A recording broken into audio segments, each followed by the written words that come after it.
Hello बच्चों, कैसे हैं आप सब। Welcome to paperless learning.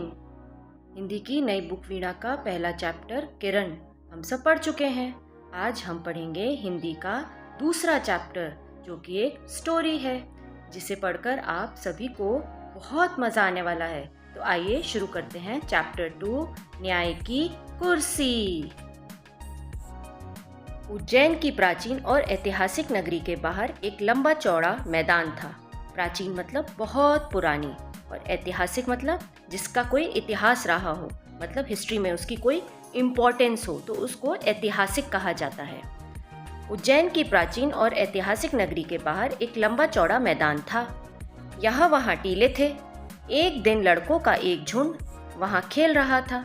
एक लड़का कूदता भागता एक टीले पर चढ़ गया। अचानक वह ठोकर खाकर गिर पड़ा।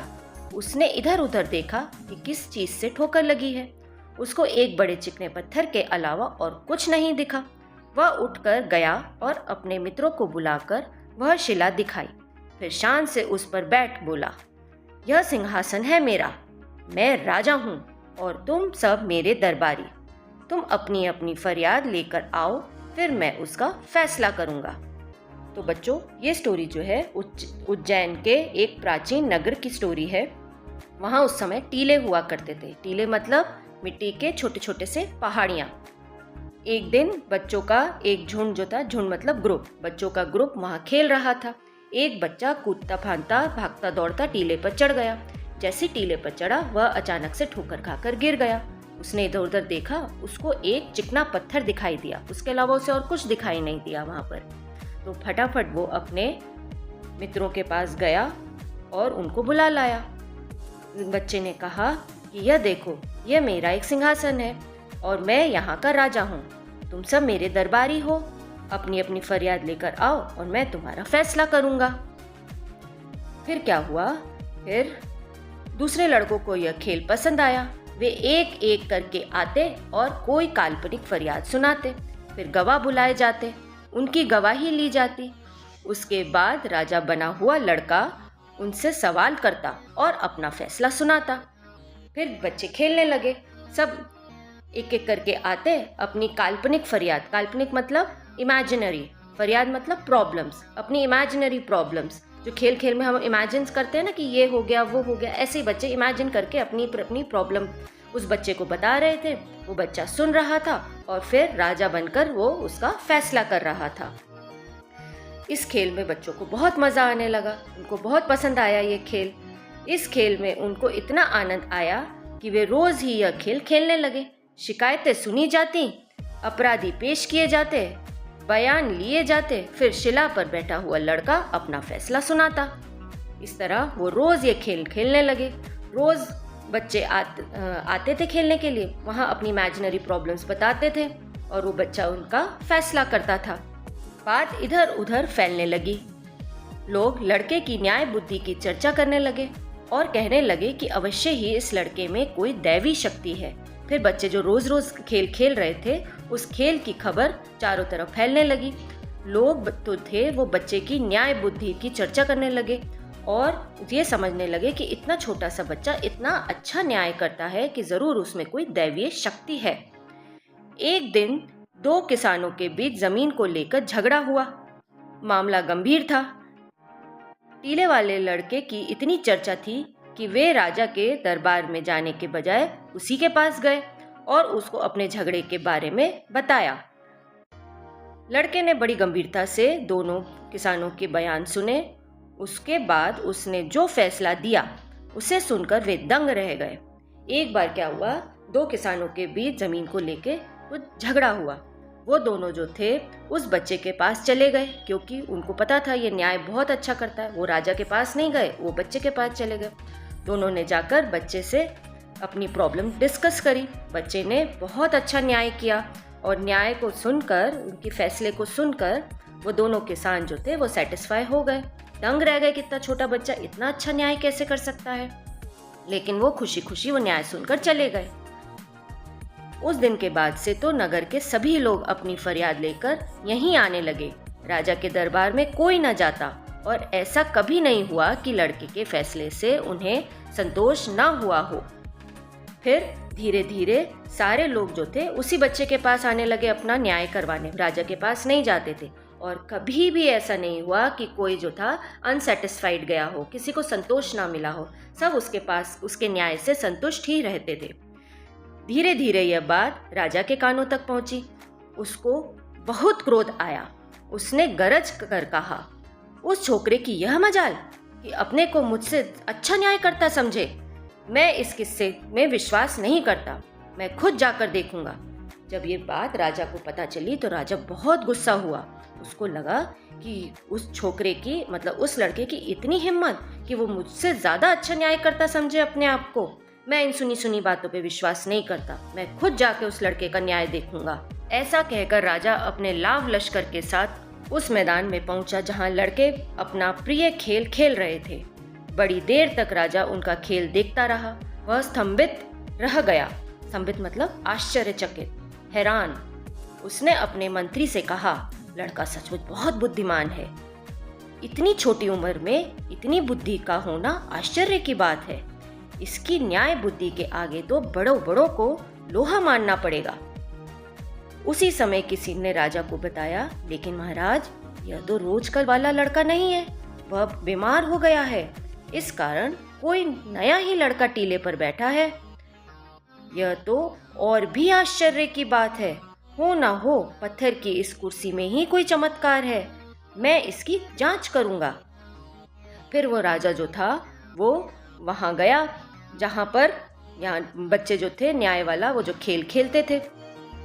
वहां जाकर राजा ने देखा कि वह लड़का तो सच में बहुत अच्छा न्याय कर रहा है। वो वहां जाके बड़ा ही अचंभित हुआ। उसने कहा, ये बच्चे की बुद्धि तो बहुत ही तीव्र है, ना अच्छा न्याय कर रहा है। लेकिन वहां एक मंत्री जो थे उनमें से एक मंत्री ने कहा कि महाराज, ये वो बच्चा नहीं है, वो बच्चा तो बीमार है, ये तो कोई दूसरा ही बच्चा बैठ के न्याय कर रहा है। तो राजा और भी अचंभित हुआ। कहता है, अरे ये दूसरा बच्चा है, फिर तो वो और भी आश्चर्य की बात है। जरूर इस पत्थर पे ही कोई दैवीय शक्ति है, कोई चमत्कार है। जो भी बच्चा इस पे बैठता है वो अच्छा न्याय करता है। कहता है, इस पत्थर की जांच करनी चाहिए। फिर राजा का इशारा पाते ही उस स्थान को खोदकर पत्थर को बाहर निकाला गया। राजा ने देखा कि वह पत्थर नहीं, बहुत ही सुंदर सिंहासन था। उस पर बहुत बारीक और खूबसूरत मूर्तियां खुदी हुई थी। उसके चारों पाए पर 4 देवदूतों की मूर्तियां बनी हुई थी।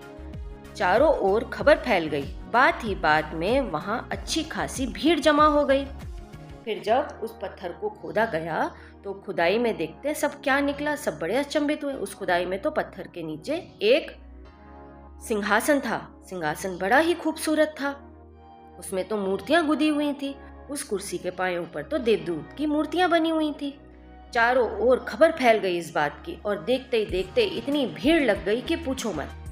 विद्वान पंडितों ने बताया कि यह कोई ऐसा वैसा सिंहासन नहीं, सदियों पुराना राजा विक्रमादित्य का सिंहासन है। राजा विक्रमादित्य अपने न्याय और विवेक के लिए बहुत प्रसिद्ध थे। राजा ने आज्ञा दी कि सिंहासन को ले जाकर राज दरबार में रखा जाए। उसने कहा, मैं इस पर बैठकर अपनी प्रजा की फरियाद सुनूंगा और उनका फैसला करूंगा। अगले दिन राजा दरबार में आया और सीधे उस सिंहासन की ओर बढ़ा। वह उस पर बैठने ही वाला था कि किसी की आवाज आई, ठहरो। जब राजा सिंहासन को अपने दरबार में ले गया, उसने कहा कि ये सिंहासन अब मैं अपने पास रखूंगा और इसमें बैठ के ही न्याय करूंगा। तो अगले दिन जब वो सिंहासन वहां पर रखा गया और राजा उस पर बैठने लगा तो वहां से एक आवाज आई, ठहरो। राजा ने रुक कर चारों ओर देखा, कोई नजर नहीं आया। वह फिर सिंहासन की ओर बढ़ा। फिर इसी प्रकार आवाज आई, ठहरो। इस बार राजा ने आश्चर्य से देखा कि सिंहासन के एक पाए की मूर्ति बोल रही है। फिर मूर्ति ने कहा, क्या तुम इस सिंहासन पर बैठने योग्य हो? मतलब तुम इस सिंहासन पर बैठने लायक हो? क्या तुम्हें पूरा विश्वास है कि तुमने कभी चोरी नहीं की है? राजा ने लज्जा से सिर झुका लिया। राजा ने, लज्जा मतलब शर्म, राजा ने शर्म से सर झुका लिया।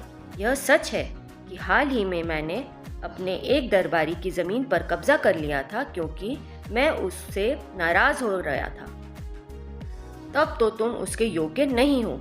मूर्ति ने कहा, तुमको 3 दिन तक प्रायश्चित करना होगा। यह कहकर मूर्ति पंख फैलाकर आकाश में उड़ गई।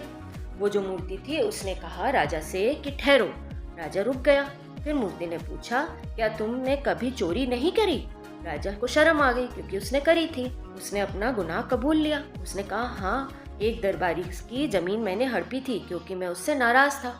फिर मूर्ति ने कहा कि तुम इस सिंहासन पर बैठने के योग्य नहीं हो। मूर्ति जो थी वो पंख फैलाकर उड़ गई। राजा ने 3 दिन तक उपवास किया और प्रार्थना की। चौथे दिन वह फिर दरबार में आया। ज्यों ही सिंहासन पर बैठने लगा, दूसरी मूर्ति ने कहा, ठहरो, तुम विश्वास से साथ कह सकते हो, तुमने कभी झूठ नहीं बोला। फिर राजा ने 3 दिन का उपवास रखा और प्रार्थना करी कि मुझे माफ करें। चौथे दिन जब राजा सिंहासन पर बैठने लगा, फिर उसमें से दूसरी मूर्ति निकली। उसने भी कहा, ठहरो, क्या तुम्हें विश्वास है कि तुमने कभी झूठ नहीं बोला? राजा सकपकाया। झूठ तो उसने किसी न किसी मुसीबत से बचने के लिए कई बार बोला था। राजा पीछे हट गया। दूसरी मूर्ति भी पंख फैलाकर आकाश में उड़ गई। राजा ने फिर 3 दिन का उपवास किया और पूजा पाठ की। तीसरी बार वह फिर सिंहासन पर बैठने आगे बढ़ा। हिचकिचाते हुए वह आगे बढ़ा। वह बैठने ही वाला था कि तीसरी मूर्ति ने पूछा, बैठने के पहले बताओ कि तुमने कभी किसी को चोट नहीं पहुंचाई है? राजा पीछे हट गया क्योंकि उसने फिर चोट पहुंचाई थी। तीसरी मूर्ति भी पंख फैलाकर उड़ गई। फिर 3 दिन राजा ने फिर उपवास और प्रार्थना की। उसके बाद वो चौथे दिन फिर एक बार और सिंहासन की तरफ बढ़ा। उसके पैर लड़खड़ा रहे थे। वो घबरा रहा था कि कहीं ऐसा ना हो फिर कोई मूर्ति मुझसे कुछ पूछे। फिर मूर्ति ने पूछा। चौथी मूर्ति ने कहा, ठहरो, जो लड़के इस सिंहासन पर बैठते थे वे भोले भाले थे।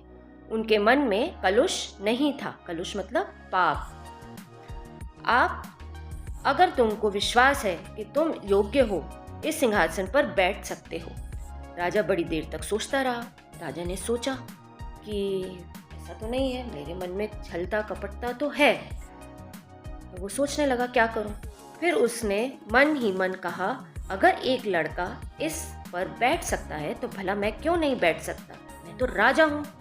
मुझसे ज्यादा धनवान, बलवान और बुद्धिमान भला और कौन होगा? मैं अवश्य इस सिंहासन पर बैठने योग्य हूँ। फिर राजा ने अपने मन में सोचा कि भले ही मेरे अंदर मन में छल कपट है, लेकिन मैं फिर भी इस सिंहासन पर बैठने योग्य हूँ। मेरे से ज्यादा बलवान, धनवान, बुद्धिमान और कौन है? मैं क्यों नहीं सिंहासन पर बैठ सकता? मैं सिंहासन पर बैठने योग्य हूँ। फिर यह कहकर राजा सिंहासन की ओर दृढ़ कदमों से बढ़ा। लेकिन उसी समय चौथी मूर्ति पंख फैलाकर सिंहासन समेत आकाश में उड़ गई। फिर राजा जब सिंहासन की ओर बढ़ा, तब मूर्ति को तो पता था कि ऐसा नहीं है। मूर्ति ने फिर पंख फैलाया और सिंहासन को लेकर आसमान में उड़ गई और राजा मूर्ति और सिंहासन को देखता रह गया। स्टोरी यहीं खत्म होती है। लीलावती भागवत राष्ट्रीय पुरस्कार न्याय से प्रकाशित स्वर्ग की सैर तथा अन्य कहानियाँ पुस्तक से आभार। मैं आशा करती हूँ कि आपको ये कहानी सुनकर बहुत मज़ा आया होगा। अगर आपको ये वीडियो अच्छा लगे तो चैनल को सब्सक्राइब करें, वीडियो को लाइक करें और अपने दोस्तों के साथ शेयर करना ना भूलें।